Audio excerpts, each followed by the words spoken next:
talk about pre-implantation genetic testing यानी कि PGT। ये एक ऐसी एडवांस टेक्निक है जिसमें एम्ब्रियो को हम बायोप्सी करके जेनेटिक डिजीज के लिए जांचते हैं।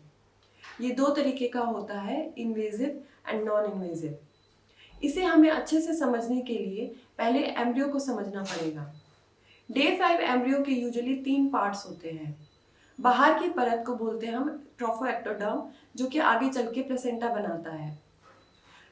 इनर जो मास होता है, जिसको हम इनर सेल मास भी बोलते हैं, ये आगे चल के बच्चा बनाता है। इन दोनों के बीच में एक फ्लूइड फिल्ड कैविटी होती है जिसको हम ब्लास्टोसील बोलते हैं। इन्वेजिव मेथड में जो बाहर की परत होती है, जो आगे चल के प्लेसेंटा बनाती है, उसमें से हम 5 से 8 सेल लेकर उनकी बायोप्सी कर कर उन्हें जेनेटिक डिजीज के लिए जांचते हैं। जो इनर सेल मास होता है, जो आगे चल के बच्चा बनाता है, उसे हम कुछ छेड़खानी नहीं करते हैं। नॉन इन्वेजिव टेक्निक में जिस कल्चर मीडिया में ये एम्ब्रियो ग्रो कर रहे होते हैं, उस कल्चर मीडिया को हम टेस्टिंग के लिए लेते हैं और फिर उसको हम एम्पलीफाई करके उसमें से डीएनए निकाल कर हम जेनेटिक डिजीज के लिए चेक करते हैं।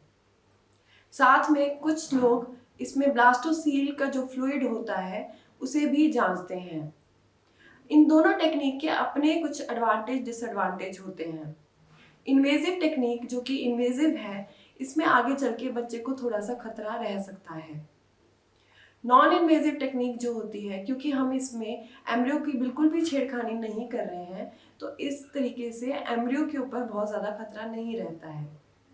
लेकिन अगर हम डिटेक्शन रेट की बात करें तो इन्वेजिव टेस्ट के जो है डिटेक्शन रेट ऑलमोस्ट 100% रहता है।